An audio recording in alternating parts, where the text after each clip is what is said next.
Everyone, आप सभी का हमारे इस चैनल में स्वागत है। तो आज हम जो चौथा चैप्टर है उसे स्टार्ट करेंगे, वह है बौद्ध धर्म। इससे पहले कि आप 3 वीडियो देख सकते हैं। पहला था पाषाण काल का, दूसरा था सिंधु घाटी एवं सभ्यता का, और तीसरा था आपकी वैदिक संस्कृति का। अब जो चौथा चैप्टर है बौद्ध धर्म, आज हम उसे कंप्लीट करेंगे। ठीक है। आप कई लोगों को होगा क्वेश्चन कि आप डिस्क्राइब क्यों नहीं करते, आप ये नहीं करते। तो मैं आप लोगों को ये बताना चाहूँगी कि मेरा जो उद्देश्य है इन वीडियो को बनाने का, वो सिर्फ इतना है कि जब आप एग्ज़ाम देने जाएं तो आप जितनी जल्दी से जल्दी क्वेश्चंस का रिवीजन कर पाएँ। इसी वजह से मैंने वीडियो को इतना संक्षिप्त रखा है। और आप लोग कहेंगे, और आप लोगों को अगर मेरा पढ़ाना अच्छा लगेगा तो मैं इन सभी का एक एक विस्तार में वीडियो बना दूंगी। मतलब पूरा चैप्टर जो मैंने अपने नोट्स बनाए हैं उनसे बना दूंगी। ठीक है। तो आइए स्टार्ट करते हैं। सबसे पहले बौद्ध धर्म। तो गौतम बुद्ध का जो जन्म हुआ था वो कब हुआ था? 563 ईसा पूर्व में। बुद्ध के जीवन की वह घटना जिसे महाभिनिष्क्रमण के रूप में जाना जाता है, तो ये थी उनका गृहताग। गौतम बुद्ध की माँ संबंधित थी कोली वंश से। बुद्ध का जन्म हुआ था लुम्बिनी में। गौतम बुद्ध के बचपन का नाम था सिद्धार्थ। अच्छा, बसाड़ स्तंभलेख, निगाली सागर स्तंभलेख, रामपुरवा स्तंभलेख तथा रुम्मिनदेई स्तंभलेख में से वह अभिलेख जो इस परंपरा की पुष्टि करता है कि गौतम बुद्ध का जन्म लुम्बिनी में हुआ, तो ये था रुम्मिनदेई स्तंभलेख। ठीक है। अब देखिए, अशोक, कनिष्क, हर्ष तथा धर्मपाल में से वह जिसके एक अभिलेख से सूचना मिलती है कि वह शाक्य मुनि बुद्ध का जन्म लुम्बिनी में हुआ था, तो ये मौर्य शासक अशोक के अभिलेख से मिलती है। महात्मा बुद्ध का महापरिनिर्वाण हुआ। महापरिनिर्वाण अर्थात उनको जब मोक्ष मिला, उनकी जो मृत्यु हुई वह मल्लगढ़ राज्य की राजधानी कुशीनगर में हुई। महापरिनिर्वाण मंदिर अवस्थित है कुशीनगर में। अवंती, गांधार, कौशल एवं मगध राज्यों में से वह जिसका संबंध बुद्ध के जीवन से था, तो वह था कौशल एवं मगध। गौतम बुद्ध द्वारा अपने धर्म में दीक्षित किया जाने वाला अंतिम व्यक्ति था सुभद्र। बुद्ध ने अपने जीवन की अंतिम वर्षा ऋतु बिताई थी वैशाली में, याद रखिएगा। ठीक है, वा से वर्षा, वा से वैशाली। बौद्ध धर्म में, बौद्ध मत में निर्वाण की अवधारणा की सर्वश्रेष्ठ व्याख्या करता है तृष्णा रूपी, मतलब जितनी इच्छाएं हैं उनका एक तरीके से खत्म हो जाना, तृष्णा रूपी अग्नि का शमन। अलार कलाम थे बुद्ध के एक गुरु जो सांख्य दर्शन के आचार्य थे। ठीक है, ये पहले गुरु थे जिनसे जब गृह त्याग करने के बाद बुद्ध ने शिक्षा दीक्षा ग्रहण की थी। महात्मा बुद्ध ने अपना पहला उपदेश यानी धर्म चक्र पर, देखो महाभिनिष्क्रमण, महापरिनिर्वाण, धर्म चक्र परिवर्तन, ये सारे वर्ड्स आपको याद रखने हैं। तो धर्म चक्र परिवर्तन कहाँ पे? सारनाथ में। बुद्ध ने सर्वाधिक उपदेश दिए थे श्रावस्ती में। बुद्ध कौशाम्बी आए थे उदयन के राज्यकाल में। बुद्ध की मृत्यु के पश्चात प्रथम बौद्ध संगीति की अध्यक्षता की गई महाकश्यप द्वारा। प्रथम बौद्ध संगीति का आयोजन हुआ था राजगृह की सप्तपर्णी गुफा में। कश्मीर में कनिष्क के शासनकाल में जो चतुर्थ बौद्ध संगीति आयोजित हुई थी उसकी अध्यक्षता की थी वसुमित्र ने। बौद्ध धर्म की महायान शाखा औपचारिक रूप से प्रकट हुई थी कनिष्क के शासनकाल में। प्रथम, द्वितीय, तृतीय एवं चतुर्थ बौद्ध संगीतियों के आयोजन स्थलों का सही क्रम है राजगृह, वैशाली, पाटलिपुत्र एवं कुंडलवन। द्वितीय बौद्ध समिति का आयोजन कहाँ हुआ था? काशी में। प्रथम बौद्ध समिति का आयोजन कहाँ हुआ था? अजातशत्रु के शासनकाल में। ये one of the most important question है। जितनी भी बौद्ध संगीतियाँ हैं और जो जैन संगोष्ठियाँ हुई, ये सभी आपको याद रखनी चाहिए। ठीक है। द्वितीय जो अब प्रथम बौद्ध समिति का आयोजन हुआ था अजातशत्रु के शासनकाल में। द्वितीय बौद्ध सभा का आयोजन किसने किया था? कालाशोक ने। अच्छा, इनकी अध्यक्षता किसने की? आपको वो भी याद रखना है। बुद्ध के जीवन की 4 महत्वपूर्ण घटनाएं एवं उनसे संबंधित स्थलों का सुमेलन इस प्रकार से है। तो सबसे पहली घटना क्या है? जन्म कहाँ पे हुआ? लुम्बिनी में। ज्ञान प्राप्ति कहाँ हुई? बोध गया में। प्रथम प्रवचन कहाँ पे दिए? सारनाथ में। और निधन कहाँ पे हुआ? कुशीनगर में। ठीक है। भारतीय कला में बुद्ध के जीवन की वह घटना जिसका चित्रण मृग सहित चक्र द्वारा हुआ है, तो ये प्रथम उपदेश। ठीक है। अब जन्म को मतलब किस चिन्ह के द्वारा दिखाया जाता है? तो इनके जन्म को कमल के द्वारा। प्रथम प्रवचन को कहा जाता है धर्मचक्र प्रवर्तन। और महाबोधि यानी बोधि वृक्ष, त्याग घोड़े से। ठीक है। करमापा लामा तिब्बत के बुद्ध संप्रदाय के किस वर्ग के हैं? कंग्यूपा। महात्मा बुद्ध के संबंध में सही कथन क्या है? उनका जन्म लुम्बिनी में कपिलवस्तु में हुआ, बिल्कुल सही। उन्होंने बोध गया में ज्ञान प्राप्त किया, बिल्कुल सही। वैदिक धर्म को अस्वीकार किया था, बिल्कुल सही। उन्होंने आर्य सत्य का प्रचार किया था, बिल्कुल सही। बोध गया में महाबोधि मंदिर बनाया गया, कहाँ पे? गौतम बुद्ध को ज्ञान प्राप्त हुआ वहाँ पे। बोध गया में बोधि वृक्ष को नष्ट कर दिया गया था, किसने किया था? शशांक ने। ये आप जब वर्धन वंश पढ़ेंगे ना, हर्षवर्धन का, तब आपको ये पूरा उसमें डिस्क्राइब किया गया था कैसे कैसे घटनाक्रम होता है और शशांक ने किस प्रकार से बोधि वृक्ष को नष्ट किया था। प्रमुख बौद्ध पवित्र स्थल जो निरंजना नदी पर स्थित थे, तो ये थे। सबसे पहले आप देखेंगे तो ये बोध गया पर जो निरंजना नदी पर पवित्र स्थल था वो बोध गया था, जहाँ पे भगवान बुद्ध, आपको पता ही होगा कि उपदेश दिया था। ठीक है, सारनाथ पे सबसे पहला उपदेश दिया था। अब अच्छा, बुद्ध के उपदेश संबंधित किससे? आचरण की शुद्धता एवं पवित्रता से। बुद्ध के जीवन काल में ही संघ प्रमुख कौन हो जाता था? देवदत्त। ये आप देखिएगा, इन्हीं का चचेरा भाई था और इन्होंने मतलब जीते जी सोच रहे गौतम बुद्ध की मृत्यु नहीं हुई और हम संघ प्रमुख हो जाएं।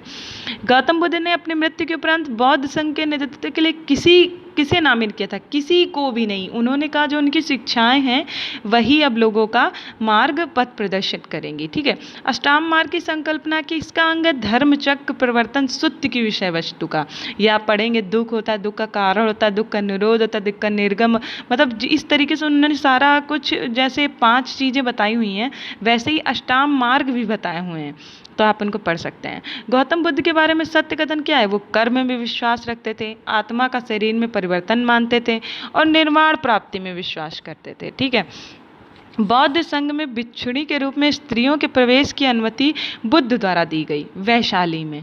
ठीक है, वैसे वो इसके विरुद्ध थे, लेकिन उनकी माता जी जब आई तो और कई घटनाक्रम हुए तो फिर उनको स्त्रियों के प्रवेश की अनुमति देनी पड़ी और तभी से कहा जाता है कि शायद इसका पतन भी स्टार्ट हुआ था। लेकिन उसके कई सारे आयाम और भी हैं, सिर्फ एक आयाम नहीं हो सकता। चलिए, त्रिपिटक है बुद्ध के उपदेशों का संग्रह। त्रिपिटक ग्रंथ संबंधित है बौद्ध धर्म से। वह बौद्ध ग्रंथ जिसमें संघ जीवन के नियम प्राप्त होते हैं। विनय पिटक वह बौद्ध साहित्य जिसमें महात्मा बुद्ध के नैतिक एवं सिद्धांत संबंधित प्रवचन संकलित है। सुत्त पिटक वह बौद्ध साहित्य जिसमें बुद्ध के दार्शनिक सिद्धांत का उल्लेख है। अभिधम्म पिटक अशोकाराम विहार स्थित है पाटलिपुत्र में। विश्व का सबसे ऊंचा कहा जाने वाला विश्व शांति स्तूप स्थित है राजगीर बिहार में। बुद्ध की 80 फीट बड़ी प्रतिमा जो बोध गया में निर्मित की गई थी जापानियों के द्वारा।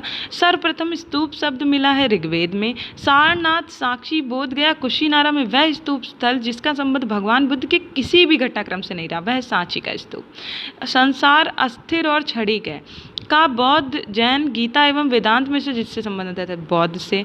एशिया के ज्योतिपुंज के light of Asia Gautam Buddha को जाना जाता है। ठीक है, और ये बुक किसने लिखी थी? सर एडविन एल्डार ने। विषय क्या था? ललित विस्तार। ठीक है, गौतम बुद्ध को एक देवता का स्थान जिस राजा के युग में प्राप्त हुआ था वो था कनिष्क।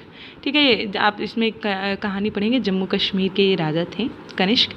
भारत में पहले जिन मानव प्रतिमाओं की पूजा की गई थी तो वो किसकी थी? बुद्ध की। देश में जिस धर्म के लोगों ने मूर्ति पूजा की नींव रखी, किसने? बौद्ध धर्म। गांधार शैली की मूर्ति कला में बुद्ध के सारनाथ में हुए प्रथम धर्मोपदेश से संबंध प्रवचन मुद्रा का नाम क्या है? धर्म चक्र। ठीक है, तो आप देखेंगे बुद्ध के पीछे एक चक्र टाइप का दिखाई पड़ता है कई सारी फोटोज में।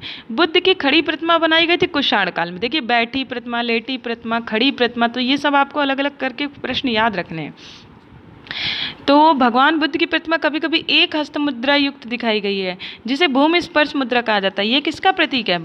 कि बाहर के कई प्रलोभनों के बावजूद अपनी सुचिता और शुद्धता का साक्षी होने के लिए बुद्ध का धरती पर मतलब आवाहन किया उन्होंने। भूमि स्पर्श मुद्रा की सारनाथ बुद्ध मूर्ति संबंधित है गुप्त काल से। देखिए, भूमि स्पर्श मुद्रा गुप्त काल से, खड़ी प्रतिमा कुषाण काल से, है ना। इसके ऊपर भी आप देख सकते हैं, तो ये ध्यान रखिएगा।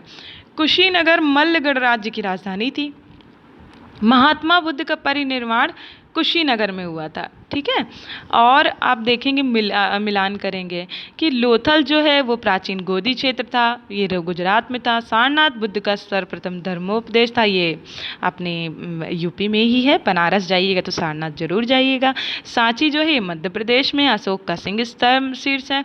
नालंदा बौद्ध अधगम का महान पीठ है। महायान बौद्ध धर्म में बोधिसत्व अवलोकितेश्वर को और जिस नाम से जानते हैं वह है पद्मपाणि। भारत के धार्मिक इतिहास के संदर्भ में सत्य कथन कौन सा है? बोधिसत्व अपने प्रबोध के मार्ग पर बढ़ता हुआ करुणामय है। बोधिसत्व समस्त सचेतन प्राणियों को उनके प्रबोध के मार्ग पर चलने में सहायता करने के लिए स्वयं की निर्वाण प्राप्ति विलंबित करता है। बिल्कुल सही।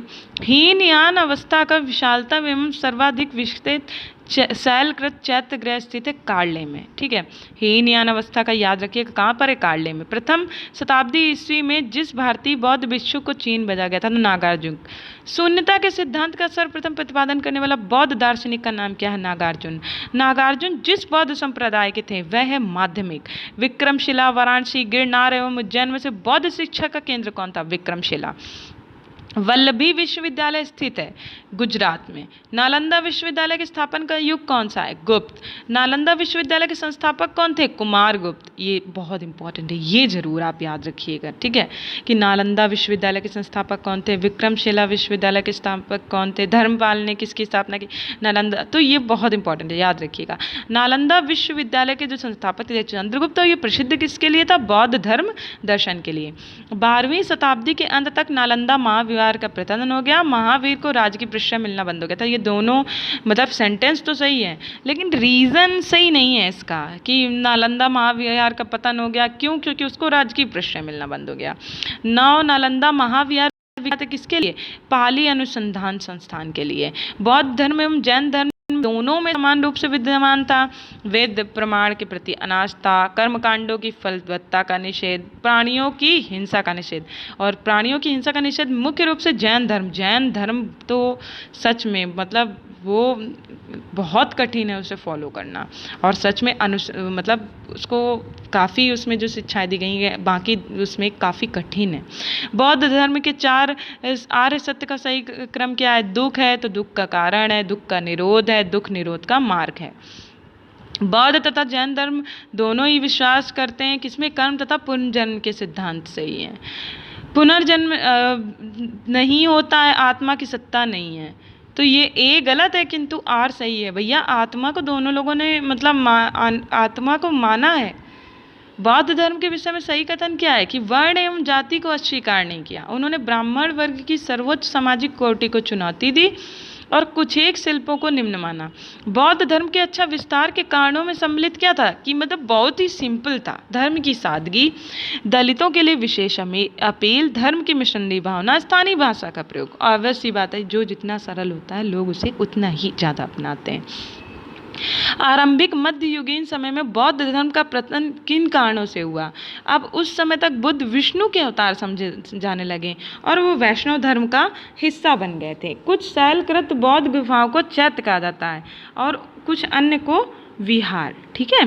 तो दोनों में अंतर क्या है? तो दोनों में अंतर ये है कि चैत्य जो है वो पूजा स्थल होता है जबकि विहार जो है वो बौद्ध भिक्षुओं का निवास स्थान है। तो वह बौद्ध शाखा जो सुल्तानी युग में सबसे प्रभावशाली थी तो वह थी वज्रयान। इस प्रकार से हमारा ये बौद्ध धर्म भी ख़त्म हो गया। तो थैंक यू सो मच, आपने ये वीडियो देखा। थैंक यू सो मच, आपने मुझे सुना और आपके जो भी सुझाव हों, आपको जो भी लगता हो कि इसमें इम्प्रूवमेंट करनी चाहिए तो वो आप मुझे बताइएगा। और जो आपको लगता है किसी अन्य विषय पर जो मुझे वीडियो बनानी चाहिए तो आप आपके वो भी सुझाव आमंत्रित हैं। तो थैंक यू सो मच, आपने मुझे सुना और पढ़ते रहिए, अच्छे से खूब मेहनत कीजिए।